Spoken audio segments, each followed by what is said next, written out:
Good morning, dear students. Myself, Miss Deepthi from Dip Scroll Bagh. In today's lecture, we are going to revise Geography Chapter 2, Natural Resources, Land, Water and Soil. In previous two lectures, we have discussed about the land resources, then we have discussed the water resources and how we can conserve them. And in today's lecture, we are going to discuss about the soil resources. What is a soil?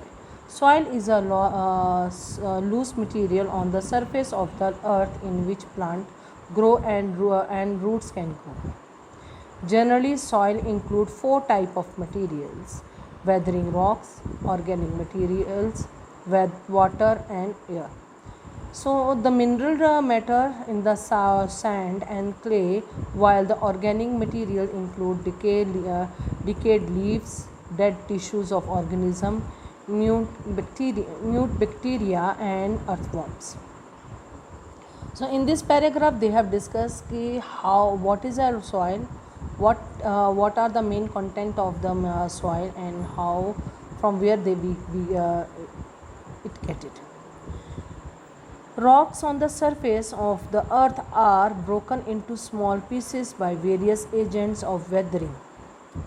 What is a weathering? So first of all, weathering means climatic change जो होती है, जैसे कि बारिश से होना, सन की heat से रॉक का क्रैक हो जाना, then flow of water, fast flowing water से भी रॉक्स का कटना, ये सब कुछ वेदरिंग में आ जाता है, जो वेदर से रिलेटेड करते हैं.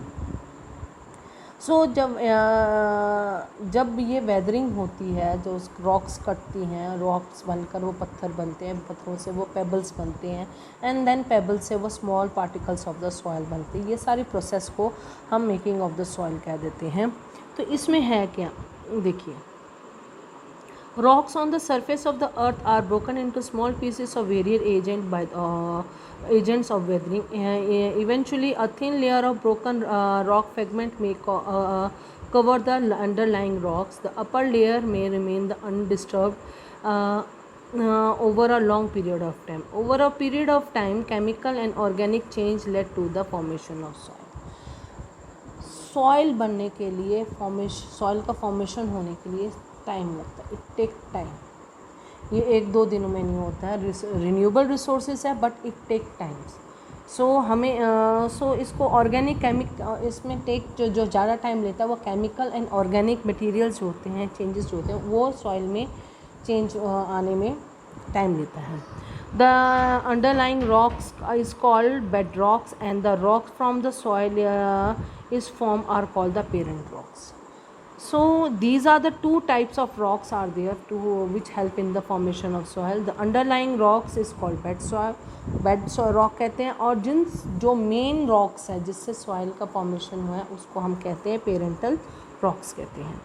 Soil are eventually formed by the physically, chemically and organic change which take place in the soil. The process of soil formation is mainly controlled by the climatic conditions, the nature of the parental rock, the topography of the area, the type of vegetation and the time taken by the various soil formation process. So what is the process of the soil formation का है, तो इसमें क्या main control क्या करता है, climatic condition. बहुत ज़्यादा गर्मी पड़ती है, बहुत ज़्यादा सर्दी पड़ती है, या मॉडरेट क्लाइमेट रहता है, ये सब कुछ एक सॉइल के फॉर्मेशन पे बहुत इफेक्ट डालती है. उसके बाद में पेरेंटल रॉक, जहाँ जिस रॉक से सॉइल बन रही है उस पेरेंटल रॉक का क्या है कि क्या नेचर है, वो कैसा है, वो भी इस पर बहुत डिपेंड करता है. उसके बाद topography of the area. Topography means कैसा फिज़िकल है, फिज़िकल फीचर्स में है, माउंटेन रीजन में से निकल रहा है कि प्लेट्यू रीजन में है या प्लेन रीजन से हो रहा है. ये सब कुछ बहुत असर डालती है सॉइल मेकिंग पे.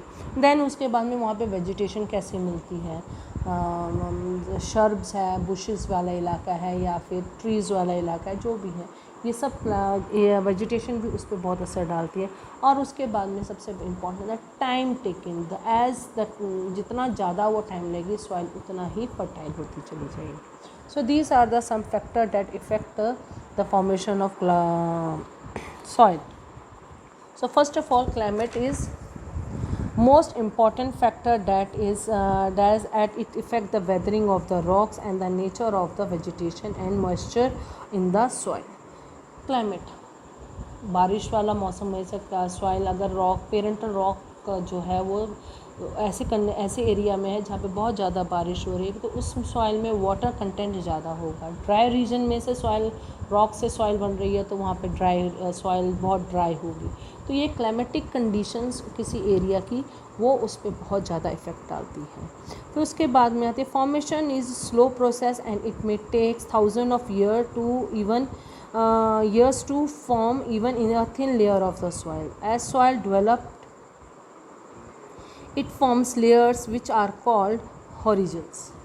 सॉइल को बनने के लिए बहुत टाइम लगता है, थाउजेंड्स ऑफ ईयर्स लग जाता है एक छोटी सी लेयर बनने के लिए. तो हम लोग तो उनको सॉइल की डेवलपमेंट जिन लेयर्स में होती है हमको उसको हॉरिजन्स कहते हैं. So here they have given us एक डायग्राम दिया गया है सॉइल की हॉरिजन्स की है. 4 soil horizons are that horizon A, horizon B, horizon C and horizon D is there. So in tomorrow lecture we are going to discuss about this, the horizons of the different horizons of the soil. Thank you very much. Stay home, stay healthy and have a nice day. And hopefully we are going to see you soon. Bye.